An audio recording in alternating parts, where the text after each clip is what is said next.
এটা হচ্ছে মিরাপাড়া পুকুরঘাট পাল বাড়ির বাংলাদেশ ইতিহাসের পাল বাড়ির পাল বংশের ইতিহাস সাম্রাজ্য এখানে ছড়িয়ে ছিটিয়ে আছে বিক্রমপুর তথা মুন্সিগঞ্জে।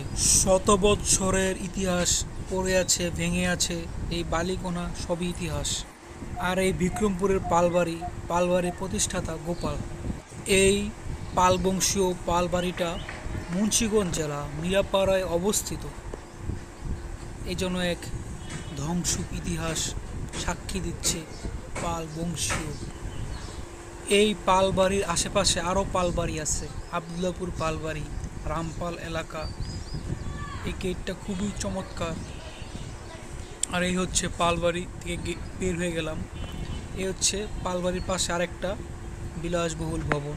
আমার ভিডিও যদি ভালো লেগে থাকে অবশ্যই লাইক অ্যান্ড সাবস্ক্রাইব করবেন আমার ভিডিওতে।